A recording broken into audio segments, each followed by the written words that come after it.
Mesdames, Messieurs, chers téléspectateurs d'Africa 24, bienvenue. Merci de nous rejoindre dans cette émission, une émission qui reçoit aujourd'hui un acteur politique de premier plan.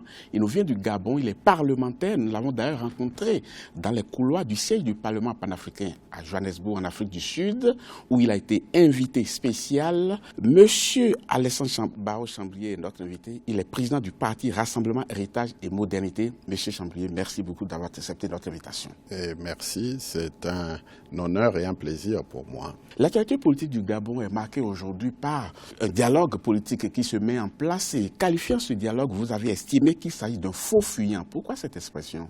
Parce que le dialogue, sans qu'il y ait les deux parties qui sont représentatives du conflit pour lequel nous sommes censés discuter, c'est forcément quelque chose qui est virtuel, parce que on ne peut pas concevoir un dialogue sans que le président élu pour nous, Jean Ping, ne prenne part à ce dialogue avec tous ceux qui le soutiennent.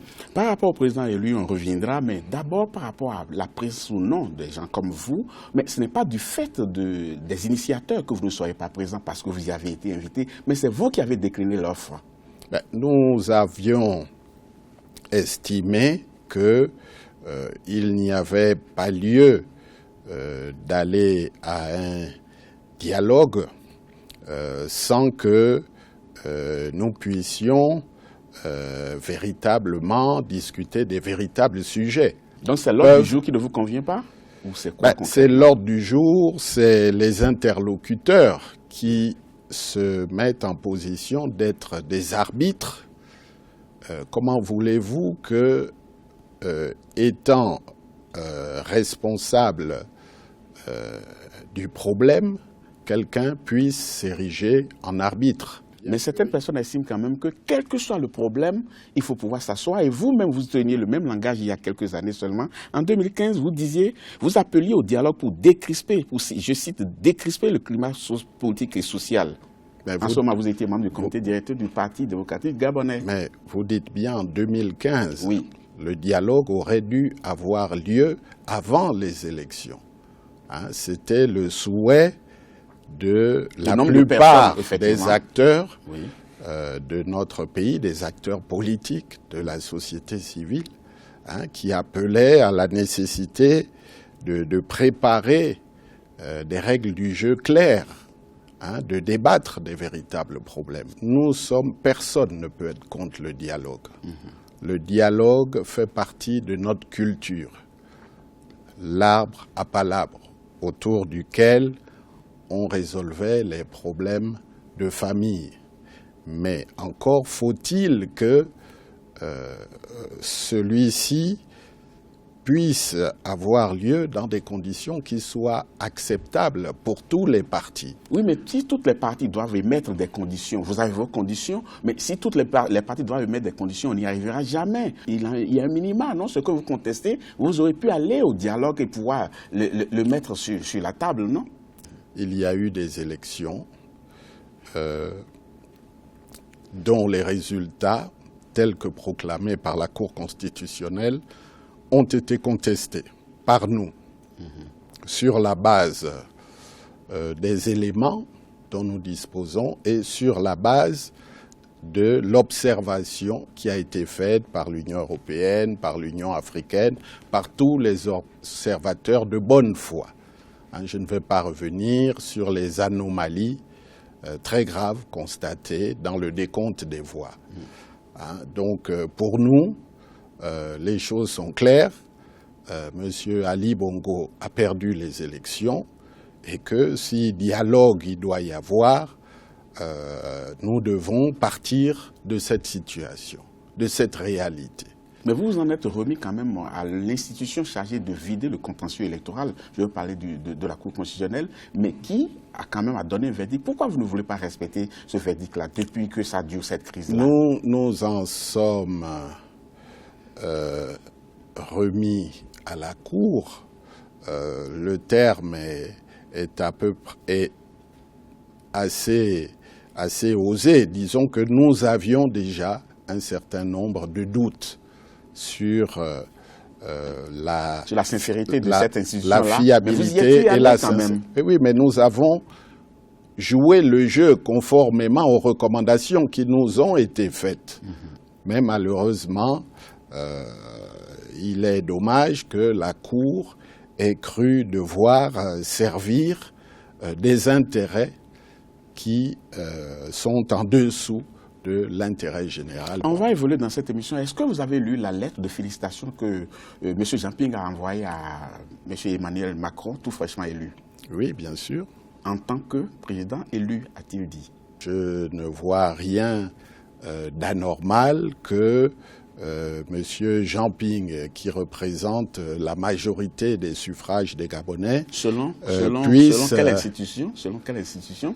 Parce que chacun peut se proclamer et représenter la majorité, mais il faudrait quand même qu'on ait un arbitre. L'arbitre, dans le cas d'espèce, c'est la Cour constitutionnelle. Mais l'arbitre s'est discrédité, monsieur. Vous le savez très bien. Et nous avons demandé un recomptage des voix dans des conditions qui soient objectives, qui soient acceptables. Cela ne s'est pas fait comme cela aurait dû être fait. Mais qui dirige le Gabon aujourd'hui? Celui qui dirige le Gabon, c'est Ali Bongo et son gouvernement, entre guillemets, qui effectivement prend des décisions. Eux, au moins, ils ont la légitimité quand même, hein, parce qu'il y a le Conseil constitutionnel qui les a proclamés.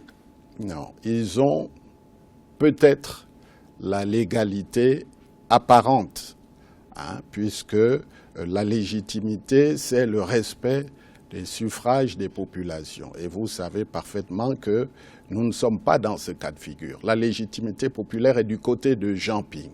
Le président Ali Bongo va certainement envoyer une lettre de félicitations à Emmanuel Macron aussi. Est-ce que ça ne fait pas désordre pour un même pays, deux personnes se proclament président de la République? Nous déplorons cette situation. Mais qui nous a conduits à cette situation? C'est ceux qui ne veulent pas regarder la réalité en face. Hein, vous voyez bien qu'au Gabon, rien ne marche. Vous voyez bien que ce sont des grèves perlées dans tous les secteurs administratifs. Vous voyez bien que les régies financières sont en grève.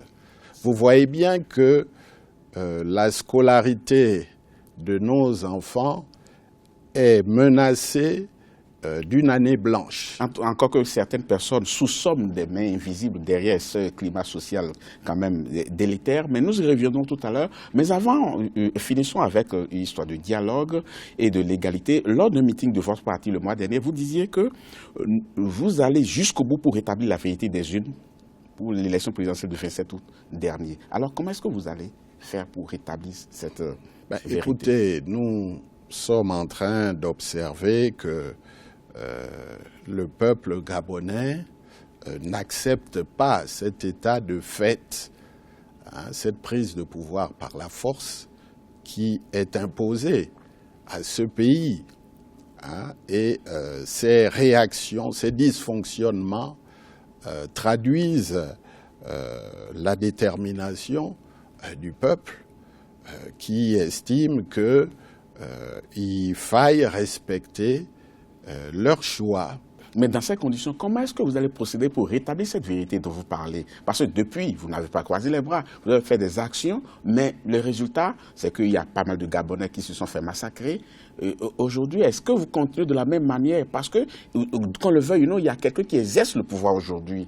Écoutez, pour le moment, nous constatons que les choses évoluent, puisqu'il y a des appels de part et d'autre pour trouver une solution. Hein. Il y a la voie diplomatique, il y a des discussions de part et d'autre qui peuvent à tout moment... Il y a la concertation, il y a le dialogue aussi que vous ne voulez pas. Ce dialogue, pour nous, est un monologue et c'est un non-événement. Et nous pensons que malheureusement, il n'en sortira pas grand-chose.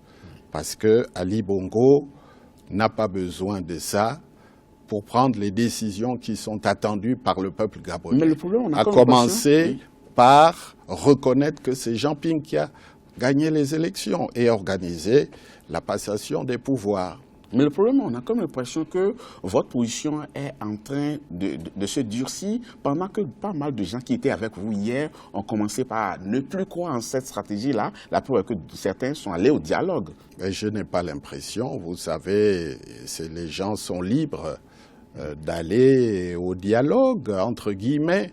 Mais pour notre part, nous avons eu récemment un grand rassemblement avec des milliers de personnes qui sont venues, qui sont derrière Jean Ping, qui soutiennent la cause pour une nouvelle République. On ne peut pas continuer après 50 ans avec les mêmes méthodes, des méthodes de personnes qui veulent coûte que coûte se maintenir au pouvoir au détriment du choix du peuple. C'est aussi simple que cela. Il y a pas mal de Gabonais et d'Africains qui nous suivent dans cette émission, mais dites-leur quelle est votre recette, comment est-ce qu'on va s'en sortir justement, qu'est-ce qu'ils doivent espérer dans les jours, les semaines, les mois à venir pour une sortie de crise. La recette, c'est que chacun revienne à des meilleures conditions, c'est que le cas du Gabon n'est pas un cas qui doit être isolé. Il y a effectivement des personnalités de bonne volonté qui doivent prendre à cœur ce dossier. Nous pensons par exemple à l'Union africaine, qui semble effectivement prendre des dispositions et se préoccuper de la détérioration de la situation. Ce sont des éléments importants. Nous pensons aux Nations Unies, nous pensons à l'Union européenne. Tous ces acteurs doivent prendre leurs responsabilités. Pour notre part, nous au Gabon, nous prenons nos responsabilités. Monsieur Alessandre Barro-Chambrier, vous êtes le leader du parti Héritage et Modernité. Que vaut vraiment ce parti-là? Comment il se prépare pour les prochaines échéances électorales? C'est ce que nous allons voir dans la suite de cette émission. Mais avant, nous allons marquer une pause, chers téléspectateurs. Ne partez surtout pas. On vous retrouve dans quelques instants.